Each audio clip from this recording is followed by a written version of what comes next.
Hey everybody, welcome to Nerd Overload, the pop and geek culture show that didn't get any superpowers from the friggin' Eclipse.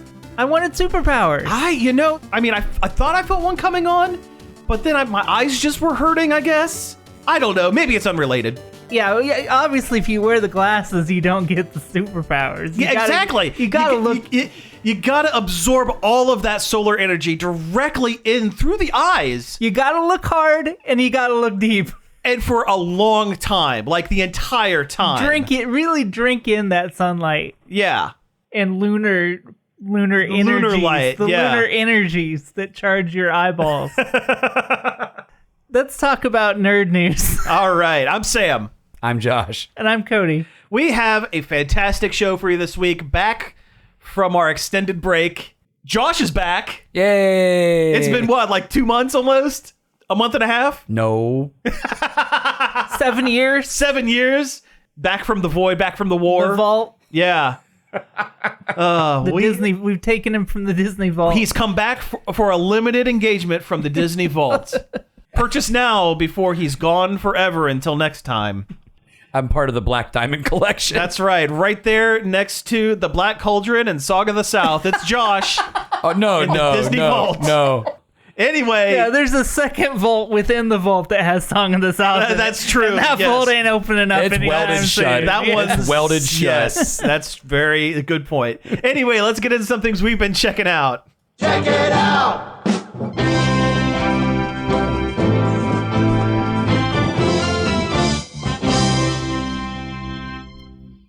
So Josh, you've been gone the longest. What have you been doing? Sleeping. Okay, fair enough. But moving on. We did watch season 7 of Rick and Morty. Okay. Which has, the new voice actors in it. Yeah, how are they? Couldn't tell a difference. I legitimately could not tell a difference. Boys, that is a real testament to the skill and talent of Justin Roiland. Yeah. That he could be replaced like that. It's almost like anybody can do that voice. Yeah. And everybody does. Everybody has a Rick. Everybody has a Morty. Hey, Josh, how's your Morty? I don't know. I don't know if my throat can do a Morty. No notes. 10 out of 10. Cody, how's your Morty? Oh, geez, Rick. Gosh. Oh, geez, Rick. I don't know. Anyway. It's almost like everybody has a Rick. Everybody has a Rick. The Morty's kind of just like Morty. It's really just saying the word Morty because that's how you hit it. Yeah. Well, Morty. But anyway, I don't know. Season 7 was actually kind of good. Okay. Like I legitimately kind of liked it. Is it okay to like Rick and Morty now, or are the people who are like, this show is the smartest television show on the earth, and if you don't like it, then you're not smart? Are those people still around, or is it okay to watch the show again? So I think a lot of people kind of just got burned out on Rick.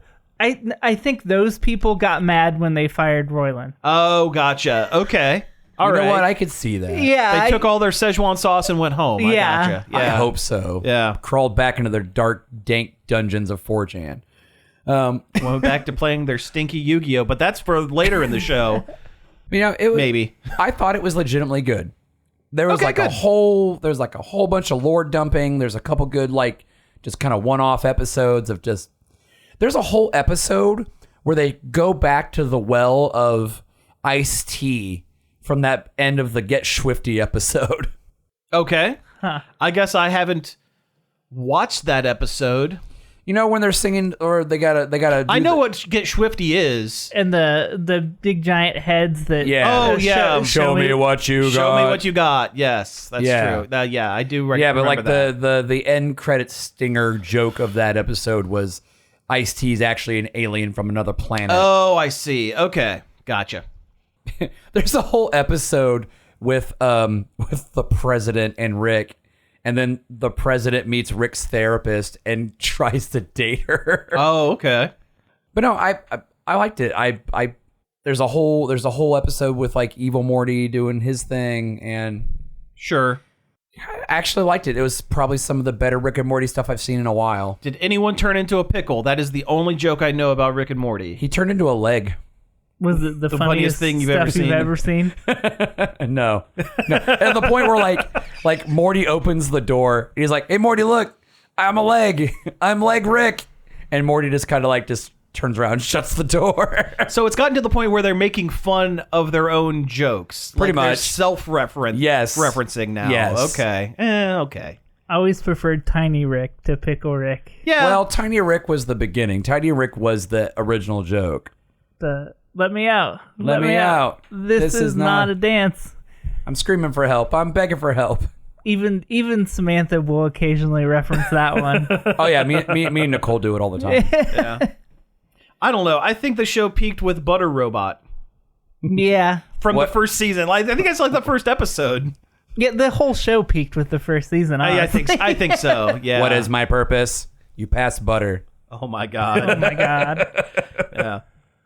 All right, so I have a thing that I checked out. It is a little different than what we normally do. We usually talk about games or movies or television. I ate a bunch of sushi at a cool sushi restaurant that is like from the future. So there's a place down in Polaris. This place was too cool for me to not talk about. It's called Kura Revolving Sushi, and it was amazing. Everything is on a big track, like a train. Not Kuso revolving sushi. That would be different. That would be different. And not good. And no. Looked out. You can look that one up. With Yeah, your that's little dictionary. yeah. But no, this place was great. So everything is on a big long track that circles around the entire restaurant, up and down the aisles between all of the booths. And when you see something you want to eat, you just grab it off the thing, and then there's a little slot at the end of the table that you deposit your plates into, and it counts how many plates you have, and you pay by the plate. Oh, so you don't pay per dish? Everything is a flat like $3. Oh my god, that sounds amazing. And yeah, I mean, because I have dropped some money on some sushi. It gets a little expensive quick, especially when you hear about the reward system. There is a gacha like reward system. They've gamified the sushi. They absolutely have gamified the sushi. So there's a digital screen that you can order. You could special order if there's something that keeps everybody else picks up before you get to it on your thing. You could actually say, I would like this salmon. Press it in. It doesn't cost any extra. And there's a track above that is like the high speed track that zips it directly to your table. So if you just like, sick. if you just like one thing and you just want to order one thing over and over, just digitally do that. Also, your drinks are delivered to you on a robot. Nice. Like a legit robot. Like they set the drinks on a tray, and it like is mapped to go to a certain spot for each booth. It just boop boop boop right there.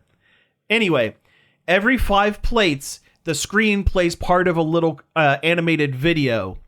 Ours was about a guy trying to bring sushi to the White House, and a raccoon stole it. So it played the first part. The raccoon stole it. So then you have to eat 5 more to find out what happens. Oh, no. And when you get 15, there is an attached gachapon machine to each booth that drops a ball down with a little prize. We got magnets for Spy Family. Rad. Which, right. I mean, yeah, it was your and whatever yours... Thorn Princess. Thorn Princess. That's her assassination. Yeah, it was. Yeah, right now in the place, it's a branded marketing Spy Family. Well, the whatever. The movie I think either is dropping or it has dropped. It comes out next week. Next week, in theaters. But yeah, so you have to eat 15. I mean, you can stop anytime. 15 at $3 a piece. It gets expensive. Yeah, it gets expensive. I mean, I wouldn't go all the time, but that's definitely fancy daytime. Once a year, or every 6 months to do celebrate a thing and something you've saved up for. Yeah, it was pretty cool. And sushi's delicious. And you know what? And the sushi was really good. Oh, that's good. They did a good job with it. I tried eel for the first time, and it was one of the ones that was a little bit cooked. It was warm when you get it, and it had like a barbecue sauce kind of thing on top of it. and it didn't have the texture of that I was expecting from eel. It just kind of disintegrated in your mouth, which was good. I also had salmon roe. Didn't care for that. I don't like the sensation of things popping with jelly. I think it's the same thing as boba. It's like boba. It's but like fish boba from a fish. Fish boba, and I did not care for that. I make aged roe all the time in Stardew Valley. Well, yeah, I mean, you make all the money with that, of course. That's the other thing I did, but I'm not far enough into it to really get to any of the new stuff. So I can't talk about it. I finished the community center today for the first time ever. Nice. Very cool. Very rewarding feeling. It is. It feels good. It gets better. But I talked about Stardew last time. Yeah, I don't want to talk about that again. No, that's fair. That's fair. Cody, you're up. What'd you do? Last night I watched Renfield. Renfield, yeah. All right. It was fine. It was good. Nicolas Cage as Dracula. Yeah, he's very good at Nicolas Cage. I would hope as so. Dracula. It's not the first time he's played a vampire. He's having a. You could argue that's not true. Maybe he wasn't actually a vampire in Vampire's Kiss. He might have just been crazy. He might have just been crazy. Or had rabies. He does know his alphabet. Yeah, you can't you can't argue that. Right. He was a very good Dracula as abusive boyfriend, kind of like toxic relationship. Surprise! Nicolas Cage got fully into a role. Yeah. It wasn't like groundbreakingly amazing, but it was fun enough and a good way to spend an hour and a half. Well, that's good. That's good. I'm glad it was an hour and a half. How did Awkwafina do as the default sidekick character that she seems to always play? The same. Like, you could take her character from Shang-Chi and this character, Propaganda Awkwafina in this movie and switch them out and you wouldn't know the same difference. Yeah.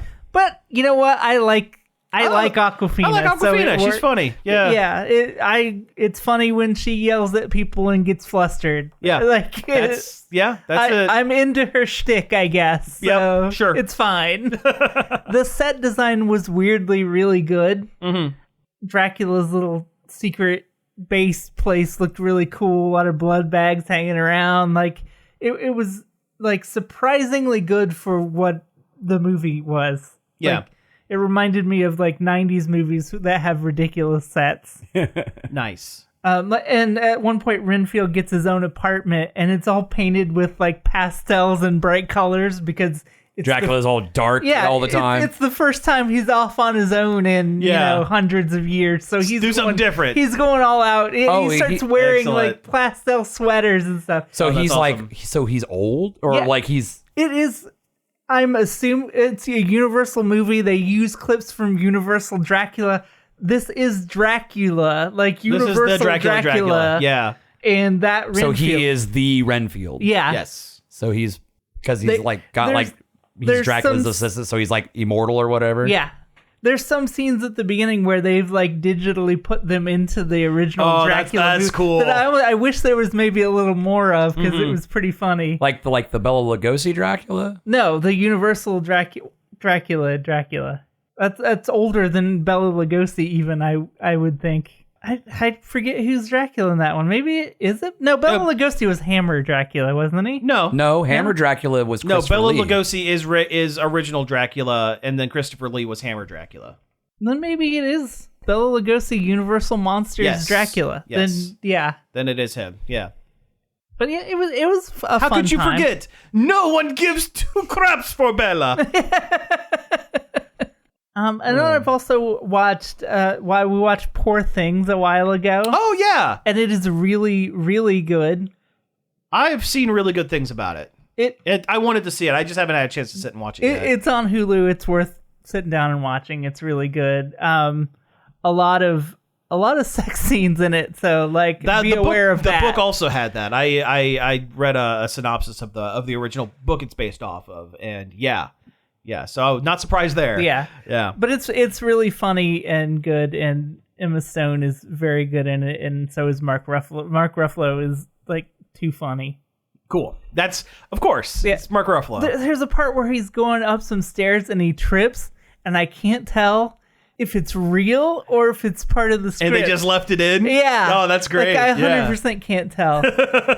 And it's like a little bit steampunky. Oh, nice. Which is kind of cool. Oh, that's cool. That's cool. It's a nice touch. So I watched this animated series. Ooh. Now there's a new animated series out. You might have heard of it. It's based off of a popular show from the 90s, and it's very, very good. It's out right now, but I want to talk to you guys about the Wild West Cowboys of Moo Mesa. Oh my God. You're faking out X-Men again. I am. I'm faking out X-Men again. Got to keep the bit going. No, I sit at work. I get thoughts. I go, was that a show that existed when I was a child? I can't remember. So then I have to look it up, and I go, yeah, it was. I wonder if that's available. I wonder if I can find that. More times than not, you can. The internet is a big, dark place, and the trash bucket has no basement to it. Well, if you couldn't find all the episodes of Cowboys of Moo Mesa, then the lost media people would get very upset They and would sweaty get very about upset. it. Yes. So I watched. I now own all 26 episodes of the Wild West Cowboys of Moo Mesa. It's actually the Wild West C.O.W. C.O.W. Yes. Boys. Yes. I forget what it stands for, but it stands for something. It stands for something. So this was in an age where the Teenage Mutant Ninja Turtles were a big thing. I feel like they were almost going out by the time Oh yeah. Oh, absolutely. This came out. This would have been around the same time as Biker Mice from Mars and SWAT Cats, Road Rovers, Street Sharks, all those ripoffs. Yeah. So Moo Mesa is a giant mesa that is above the clouds, where we all go when we die. Where we all go when we die. We all get turned into anthropomorphized cows. They're not people that were turned into cows. They're not a civilization of cow people that have always existed. An asteroid came across the Earth and hit a bunch of cows on this mesa that, not mutated, not transformed, cowmatized. Of course. Cowmatized them into Wild West cowboys and bandits, and they live in a town on the top of Moo Mesa. By the way, the COW stands for Code of the West. Code of the West. Wild West Code of the West. Boys of Moo Mesa. This is what we're working with, guys. This is what we're working with. And it's trash. It's bad. I now know why I could barely remember it from being a child, because I probably watched it once when I was 11 or 12 and went, this is stupid. Boy, this sucks.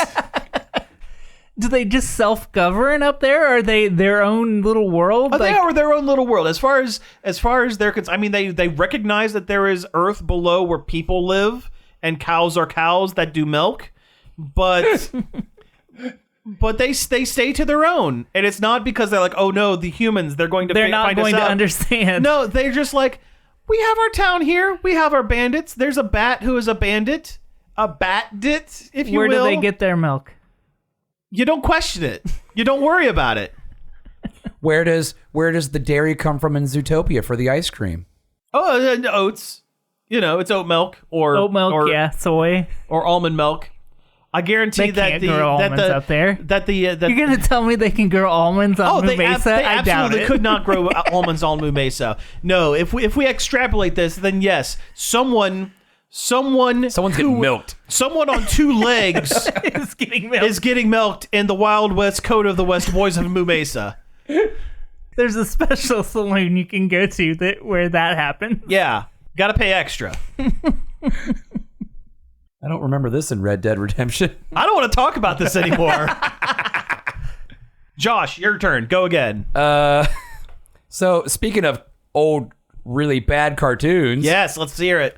So I tried to watch Captain Simian and the Space Chimps. Hell yeah. Another 90s cartoon that tried to jump on the popularity of the Turtles and a ripoff of a ripoff of a ripoff. This is one that I don't even remember. You had to tell me about this one. This prior. one was like a part of a weird syndication package that I think only certain channels got. Yeah, because I never saw this as a kid. Doesn't it have a lot of Star Trek people on it?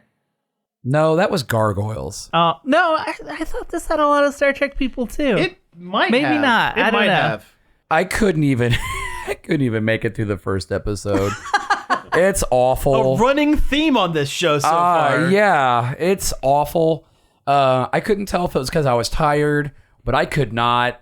And I love that kind of dumb shtick, and I could not. And the main Captain Simian was a NASA chimp who got picked up by aliens while in space, and a solid premise. And they gave him greater intelligence, made him like a person to help them do whatever they need to do. I don't even remember what the whatever aliens whatever they needed to do. Yeah. To form his team of space monkeys. Yeah.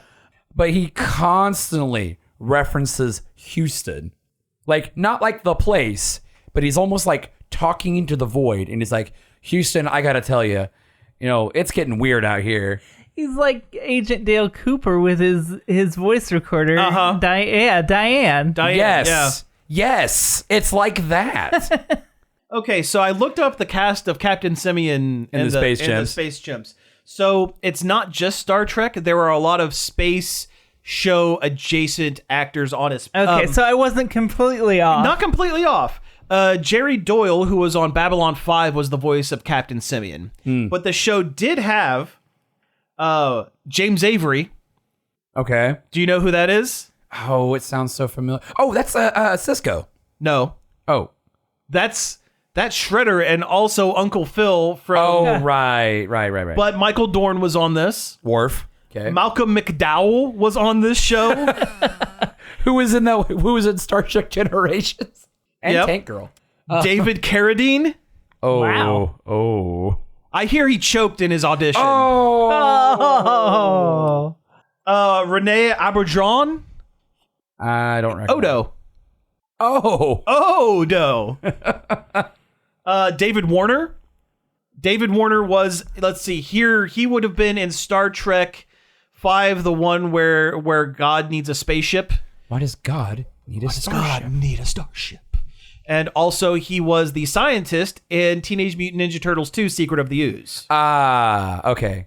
Or he was Jack the Ripper in one of my favorite movies, Time After Time. Also starring Malcolm McDowell. Ever tell you about that movie?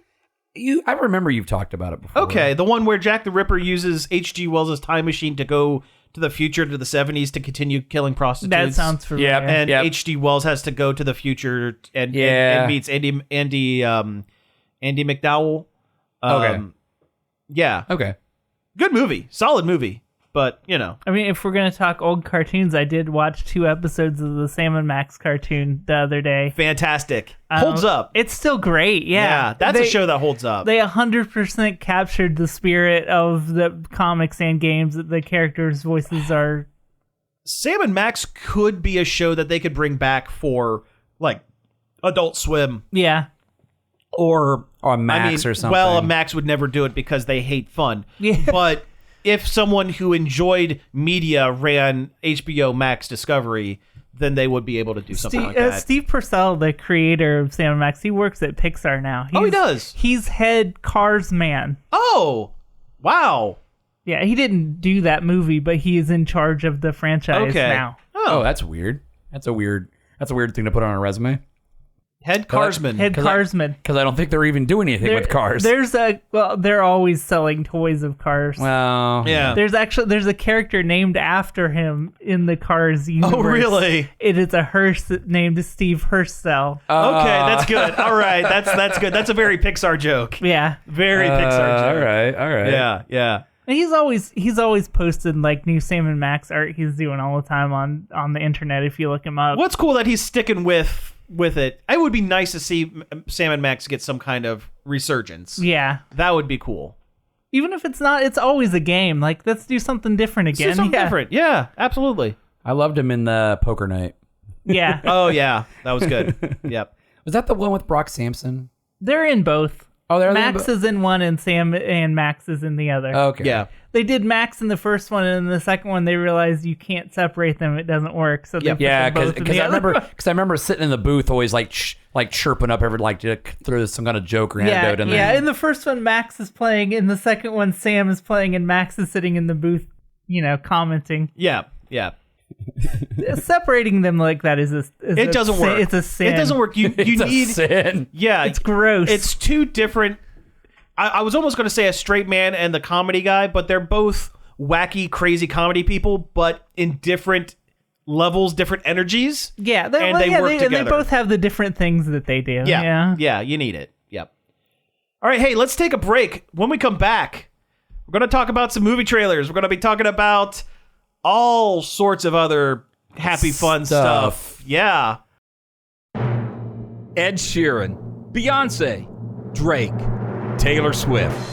Not a single one of these music legends has any idea what our show Long Play is all about.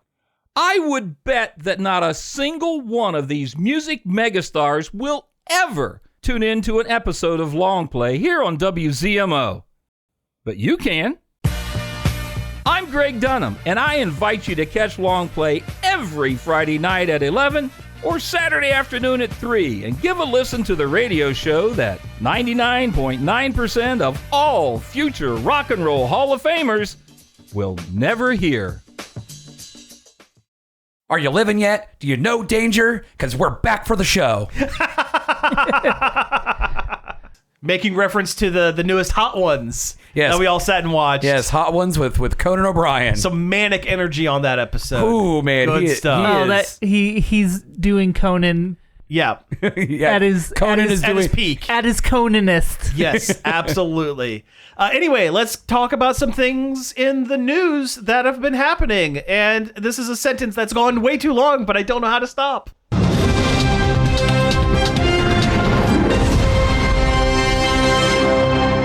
I'm glad you pulled the e-brake on that Thank one. you. Yeah. Had to bail out of that sentence about halfway through. Yeah.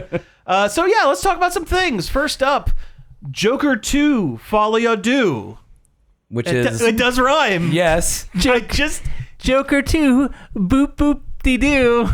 There's a trailer for Betty Boop's in this Betty one. Bop's in this one, yeah. Yep. Todd Phillips, his second one with Joaquin Phoenix and Lady Gaga. Lady Gaga. It looks fine. Yeah. So far, it looks tonally feels like the first one. Yep. There is going to be more music. It's a musical.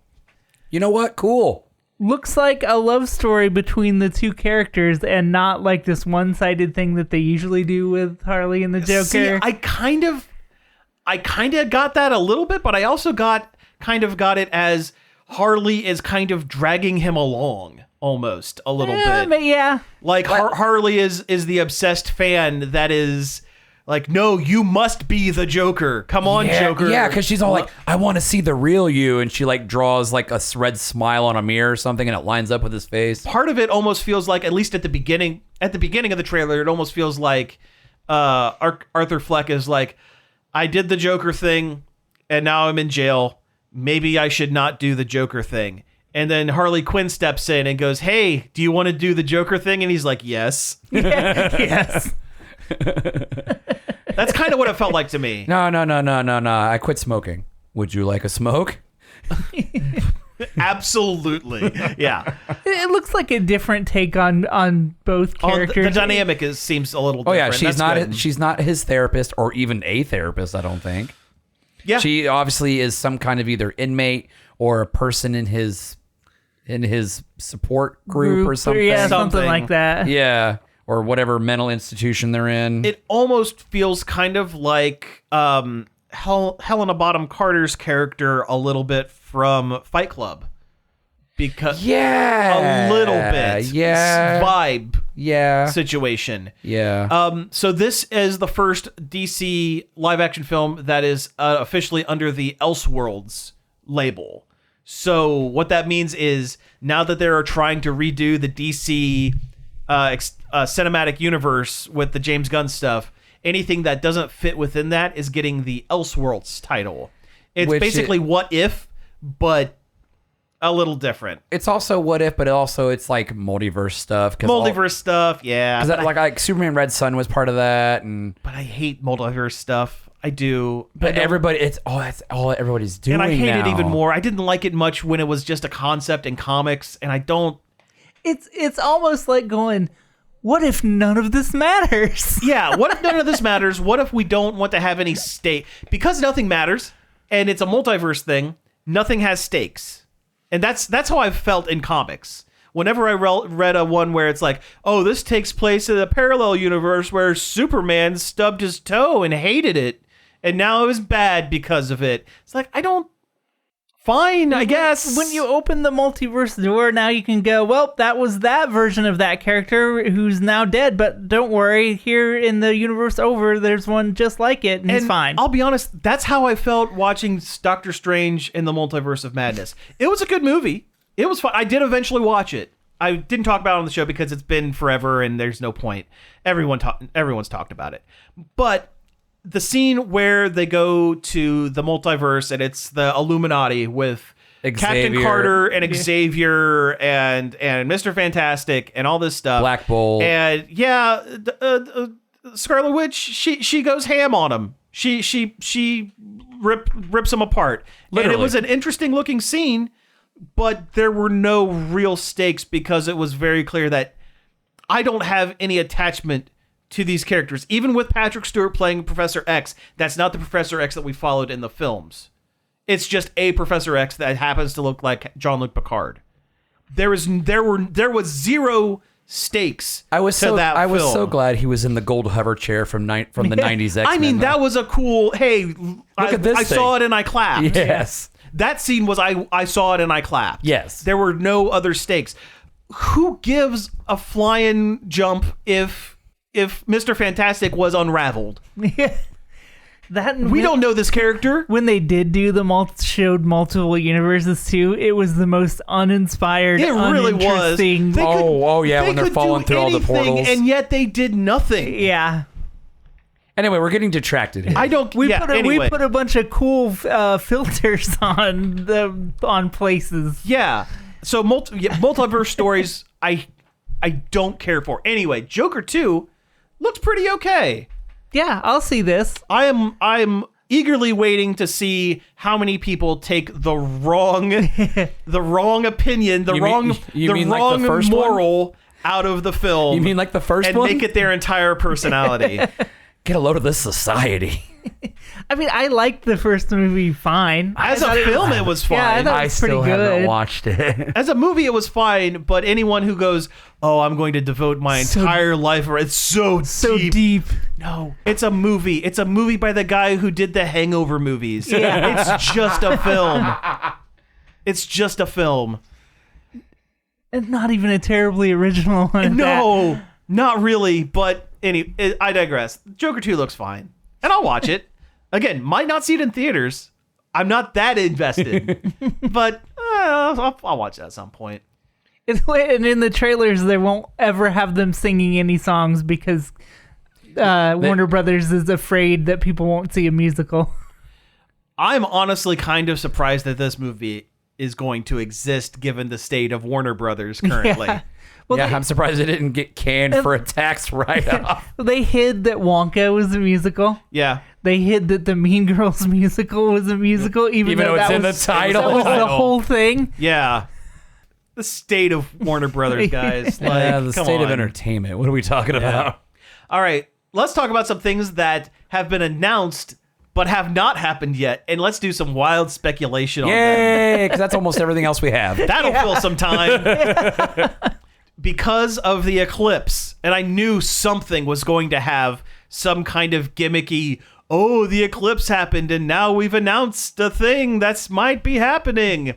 I did not have a return of NBC's Heroes on my bingo card for the year. Even though I saw plenty of jokes on the internet about it. Because no one asked for it. It's the return of Heroes. What about the Cape? Oh man, Bring back the Cape. I would watch the hell out of the Cape. That was an okay show. I never actually watched it. It was all right. I mean, he didn't have superpowers. His whole thing was he was trained by a circus to be one of those guys that can do cool silk like grab things with silk ropes and stuff in the circus, and then he made a cape out of special silk that he could do. Cirque du Soleil fights crime. Basically, yeah. But Keith David was the mastermind villain of the evil clown circus. Oh, well, yeah. Keith David's great. Yeah, he's awesome. I love Keith David. Yeah. So, do you guys remember Heroes? Oh, yeah. I own the first season on DVD. I remember That's watching... the only season you need to watch. Watching a couple episodes and being like, this is pretty okay. It was Once Upon a Time before Once Upon a Time. Kinda. Heroes It's the walked- same people. Or no, I'm thinking of Lost. Well, Never yeah. mind. Yeah. But, I mean, I think some of the same people. It's the same tone. It's the same overly melodramatic, hacky hack tone. It also it was a victim of the old writers' strike. The writer's strike killed season 2, and it killed the series. It was coming back in season 4. Season 4 was actually okay because they introduced, guess what? An evil circus filled with superheroes. And the cape is there now. And there was a guy who was basically, what if Magneto had earthquake powers instead of magnetism and was the leader of a super circus? He was a hero metahuman rights activist who wanted to break the fact that he's doing a circus, a type of entertainment that is known for exploiting people with disabilities. Well, that's the whole thing. So his whole plot, getting into the spoilers of season 4 of Heroes, a show that was on 20 years ago. Yeah. Heroes came on in 2004. It's 2024 now. This show's 20 years old. So his whole thing was, I have seismic powers, and for some reason, the more people with superhuman abilities that are in my general vicinity, the stronger my seismic powers are. So that's why he had a circus full of circus freak superheroes, so that he had an excuse to have a bunch of people around him that augmented his powers. His whole plot was, I'm going to use a giant earthquake to break California off from the rest of the United States at the fault line and create Genosha. And create Genosha, essentially. Create a land just for superhumans. And Siler and Matt Parkman and the politician that could fly had to team up and stop him. Some of the powers on Heroes were stupid. Yeah. They were dumb. I was thinking about this. This got me thinking about Heroes, and it made me upset that I had to think about Heroes. But save the cheerleaders, save the world. I mean, not even really. That's not even that good of a log line. It's a terrible log line. It really is. Let's see here. And like the powers were, the scaling were so out of whack. Well, you had Hero. Hero should have been able to stop everyone. Oh, yeah. He could stop time, travel through time, and teleport. He could do anything he wanted. And the fact that like his future self kept coming back and basically being cool. Yeah. Yeah, so they had that, and Nissan then they Versa. had Nissan Versa. Nissan. Oh yes. Oh yeah, our car, Nissan Versa. And season 2's, someone has stolen the cheerleader's Nissan Rogue. That was a plot. That was a B plot. That was a high B plot of season 2. I rented a Nissan Rogue once. It was pretty nice. My dad drives a Nissan Rogue. I used to drive a Nissan Versa. The marketing worked. I'm not saying it wasn't bad marketing. I'm saying it was stupid marketing. But no, then you had a guy that could fly. That's it. Nothing else. You had someone who had super strength sometimes. That was the one with schizophrenia. Or multiple personality, dissociative identity. Yeah, okay. I have super strength, but only when I'm on my period. You know what? Well, the cheerleader was invulnerable. Completely invulnerable. Like, you could, like, cut her head open and remove part of her brain, and she still functioned just fine. Yeah, that was the whole plot of... Captain Scarlet. So the cheerleader is Captain Scarlet. Yeah. Yeah. But then we're getting into some of the ones that, like, the throwaways that Siler killed off. Oh, yeah. Do you remember that time that Clint Howard had the power to melt things by touching it? Yeah. Heat metal. He had the D&D spell, heat metal. He had heat metal. He lasted for a scene. There was, oh gosh, what were some of the other ones? There was telekinesis, which is okay. There was, Oh, Hero's best friend who took a drug and gained superpowers, the power to nullify or supercharge other people's powers. That was a thing in later seasons. He was like a living battery. Yeah. Gosh, there were some really dumb ones. That sounds like a power somebody in My Hero Academia would have. They have those kind of like the guy who can look at you and make one of your powers not work. Like that's kind of what it was. Yeah. I like Eraserhead. Yeah. There was the one that my brain always. Oh, geez, Rick. Just a throwback. Yeah. There was one that I keep going back to. My brain is like, do you remember this? Stephen Tobolowsky. Do you know this actor? Ned Ryerson from Groundhog's Day? Ned the Head? That guy. He had the Midas touch. And his whole thing was he never used it for he would just make money for people. That was his whole thing. He had a power that could work. You would be fighting a guy and you touch him and they turn into a solid block of gold irreversibly. That's a powerful power. And they did nothing with it. And this is Sam Complains About Heroes for an hour. A 20-year-old television show.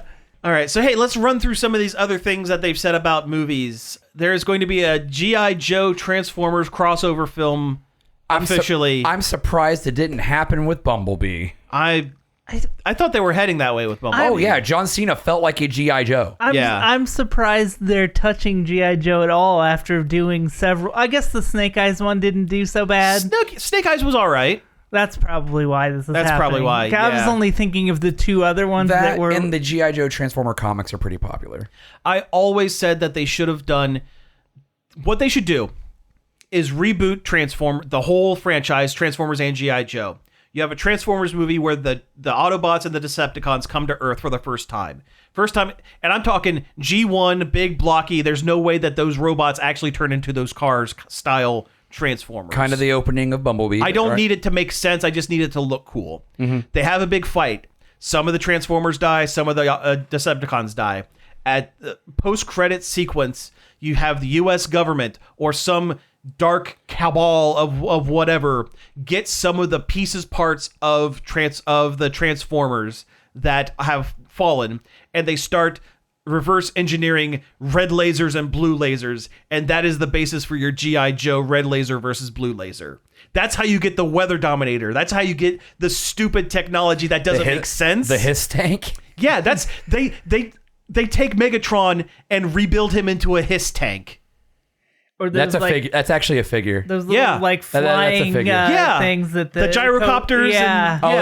The Cobra Troopers fly in. Yeah, those stupid dome fronts. That's how you explain why Cobra and G.I. Joe have stupid experimental weaponry that makes no sense. And then the My Little Ponies arrive. Sure, why not?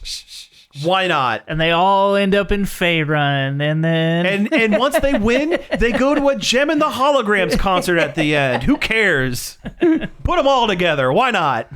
Look out, there's a whole bunch of battleships coming. The Hasbro cinematic universe. Which technically would have Power Rangers in it now. Yeah. Oh, yeah. But they're never going to do anything with Power Rangers ever again. Hurry, Duke. You have to put together this concentration game or the president's going to die. Oh, no, Duke's in a coma, but he's okay. Oh, yeah. The G.I. Joe movie. Mm-hmm. The animated one. I was once a man. Let's see. Scary. Why does he say that so much in that movie? He says it a lot, just to remind you. Yeah. Why? Also, if he's a man, why does Cobra Commander, what's up with that lisp? Why?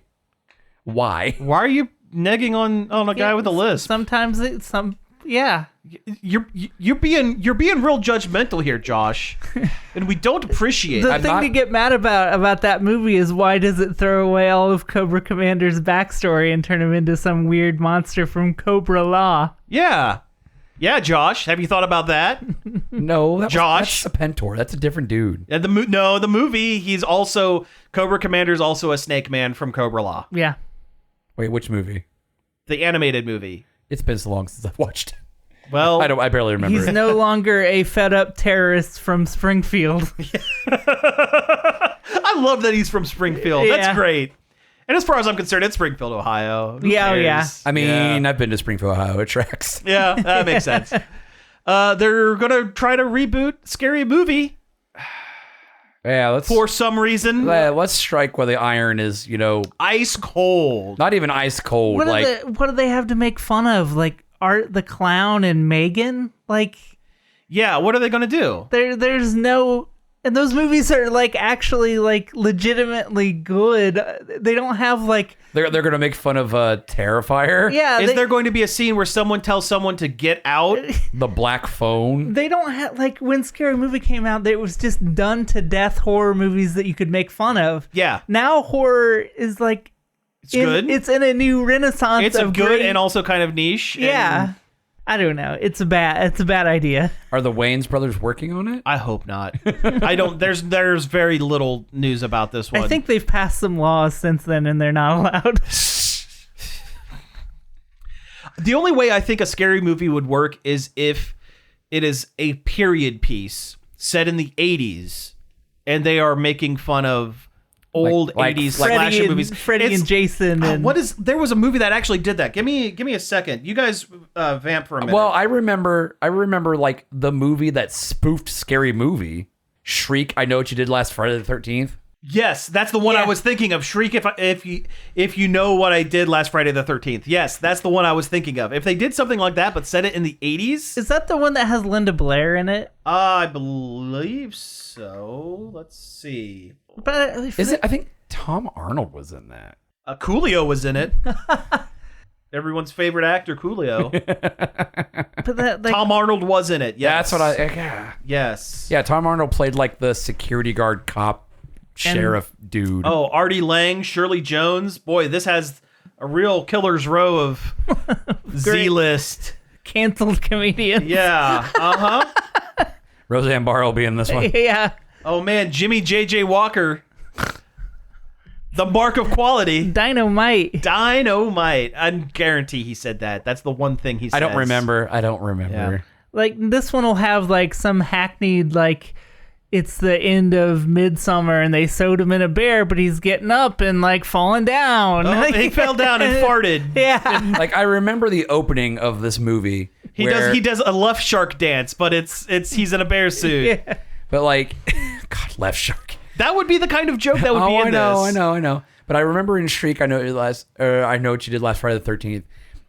In the opening, the killer's running around wearing a white hockey mask, and he's chasing this girl around the house, and there's like a giant birthday cake with a lot of candles on it, and like he like falls into it or something, and his mask catches on fire, and he's like being crazy, and he runs outside and he dunks his face in a bird bath, and when he picks his face up, it looks like the ghost face mask. Oh, I see. It's so like it melted down. Yes, it's so dumb. Well, in the new one, we'll get like, oh, it's Megan. She's going to kill you. Oh, no. Oh, her battery died. You forgot to charge her. Oh, no. But they have the wrong kind of charger. Yeah. But, oh, you didn't bring your lightning cable. It's All I have is USB-C. No. It's only USB-C, yeah. We can get a spec script going if you want, but I'll Call do us, it. Hollywood. I'll do it, but I won't be proud of myself. I won't be happy about it. You know what? You can't look at me while I'm writing this. Spending that money will make it feel better. Yeah. I'll spend it on good media. Let's see. Last couple things. Monopoly movie. Any jokes there? Any jokes? It is the joke. Once again, it's Margot Robbie's production company mining some sort of childhood Nostalgia. favorite. Yeah. Last Would you week, say favorite? Childhood favorite? Oh no, nobody likes Monopoly. Nobody. I don't like think anyone likes Monopoly. Monopoly. I like Monopoly. I'll take that back. It's fine. I think Monopoly's fine. I play it the real way. I'm surprised. I don't use the house rules. If we only had Samantha here, the world's #1 Monopoly hater. Oh, nice. Well, then I know what I need to do. I need to challenge her to a game Monopoly. One time we played a Mario Party mode that was like similar to Monopoly. It had a stink of Monopoly on it. She was mad at me for it the whole next day. The only kind of Monopoly I want to play is the one where I get a large fry from McDonald's and I collect those little stickers. Do they even do that anymore? No, they don't. And nobody wins because it's a huge scam. It's a huge scam. That documentary was awesome. It was really good. Yeah, it was a really good one. What was it called? It was Big money, big prizes. I love it. Yeah. No, Ba-da-ba-ba-ba. yeah, big money, big prizes. I'm loving it. Ba-da-ba-ba-ba. That's the one. Ask their colon. I'd buy that for $1 menu. They're gonna make a R-rated bloody movie for Teenage Mutant Ninja Turtles: The Last Ronin comic. I have actual non-joke opinions about this. I'm going to bring it down for a moment. Energy's going to leave the room because Sam's going to say something that he actually believes and not just haha jokes. I like the idea of the Teenage Mutant Ninja Turtles: Last Ronin. It could make a great movie. It could make a great movie. It is absolutely not for wide audience. There's no way that a non-comic reader and not even a non-comic reader, but even someone who reads comics but isn't that invested in the Teenage Mutant Ninja Turtles could go into that film and not walk out going, I don't know what I just watched, but I don't think I like it. There was no party dudes. There were no party when the wide viewing public hear Teenage Mutant Ninja Turtles. What do you think of? Cowabunga, party dude, pizza with weird stuff on it. Somebody skateboards in a sewer. Yeah. They make a joke about a rat and then they punch Shredder in the face. I feel like people just think of, when you talk about the classic, you think about the 80s cartoon. Yeah. I feel like that's what people go to. The 80s cartoon and maybe the first live action movie. Yes. This story about a gritty cyber future where old Michelangelo is the last one left, and he's angry and hates everybody, and he's suicidal, and he stabs people violently, and kills people in a very gruesome way. Is not maybe a good story, not for a good audience. There's going to be a lot of crying kids walking out of this one. I mean, I'll give them this. Logan worked. This is similar to the X-Men. But they didn't call it all your favorite X-Men movie for. Right. They called it Logan, and they set up very early that, hey, this is not going to be what you think it's going to be. They should just drop the Ninja Turtle title and just call it The Last Ronin. Yeah. Yep. Yeah. No, I don't know if I agree with that. Or call it Eastman's The Last Ronin. I don't know if I agree with that, because then you're going to have people walking into it thinking that it's a period samurai piece. Samurai movie. I think they're damned if you do, damned if you don't. Yeah. Which means they probably shouldn't do this.